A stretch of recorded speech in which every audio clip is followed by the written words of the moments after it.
Final guest can lay claim to being Britain's longest-serving television policeman with 25 years under his belt as PC Tony Stamp in the bill. But that reign is set to come to an end tonight as he walks the Sunhill beat for the final time.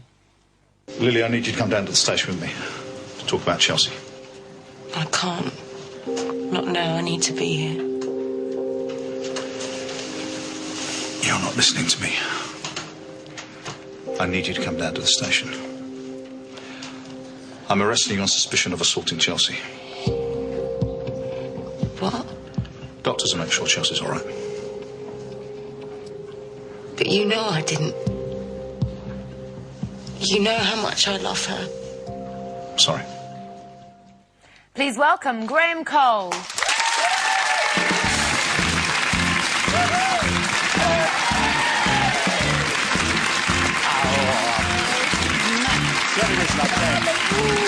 Only came for the kisses. Is that right? Well, thanks for coming on. Can't go anywhere for a snog. You get 4 here. It's really sad that that's your last episode. I know, it comes in waves. I'm all right for a bit, and then this great wave of you're not going to be him anymore. Because how long is it, Graham? Mere 25 years. Oh, It's a long time. Yeah. Yeah.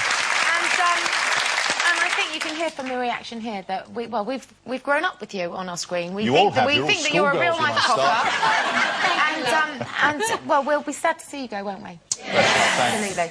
So tonight is the big farewell. It is the big farewell. Because it's firework night, I think I'm going to ask the nation to send a rocket up for Tony. Yeah. I mean, 25 years is an awfully long time. What's been your highlights of your time on the bill? Do you know, every day, Lisa was saying, I used to get this glow. We get up at 5:30, get this glow in your gut to go and play him. And on my last Friday, it was exactly the same. I felt no different. I just wanted to go in there and just play him. It was a fantastic. Do you know, you hear so many actors who've been in something long running, and they sort of say, oh, it becomes like, you know, it becomes boring, like a factory work, and it's so lovely to hear somebody say that you still got that same thrill. Pardon the expression, we're out on the streets all the time. Well, absolutely. I very rarely worked in the studio. In fact, I think 8 years you were on the bill. 7 I did, And yeah. I don't suppose we did half a dozen episodes. Well, that was the thing about the together. bill. No, we didn't really, did No, we? no. Because you were uniform and I was up with the CID. I was up driving the cars, having fun. Yeah. You're a brilliant driver, though, aren't you? I've never been doubled in a stunt yet. Wow. Have you really? No, I did all my own car driving, all the own running. My God, at the last few weeks it did Isn't driving a hobby of yours as well? I have a racing licence. I love motor cars. Really? Yeah. So, and on the bill, I used to go to Hendon. I've been out with the police at the training college 8 or 9 times, just doing the courses with them. It was absolutely wonderful. You've got loads of real coppers as mates, haven't you? And I got a lovely, lovely email from a young policeman who I've kind of followed his career a little bit, and he's a sergeant now in royalty protection, believe it or not. But he sent me this lovely email, and he just said, I'm not sure I can watch Thursday. It would be the last of my heroes. Aww. And it's just such a lovely, lovely thing, isn't it, for a real policeman? Didn't you get an award from the Police Federation? Bless your heart. Yeah, I did actually. Yeah, I've done the police bravery. In fact, we've done the police bravery awards for about 8 or 9 years, and yeah, they called out my name, and I took no notice because we're all sat at the table, you know, and they said the first recipient will be, and it's Graham Cole, and I didn't take any notice because I'm not a real copper. And it was bizarre to go out in front of 600 real policemen who were there for bravery, chasing gunmen and diving in seas and all that sort of thing. To get that award because you played Tony Stamp. Yeah, but that's quite an honour, though. I think that's a lovely thing to also, get. I think out of all the actors that play coppers on that show, you are probably the only one that could do it for real. I believe that he could. I believe you could. Well, you used to really research your storylines by going out and patrolling with the real-life police. In fact, it was November of last year was the last time I went out because they changed the sus laws, the stop and search laws. So I went out with the guys at Tooting and sat in the van with those guys saying, OK, how does this stop and search work? Because the thing about it, you know, the writers can write it, but you need to know what goes on inside the guys' heads. How, on a day-to-day basis, how does it affect you? How do you get out of the car? And that's a bit for me. And to go to a domestic, to go into, when you're talking about boozing, you know, fights in pubs and stuff, to go with the guys and actually be there was a huge, huge honour. I mean, I could defuse a fight because I was Tony Stamp.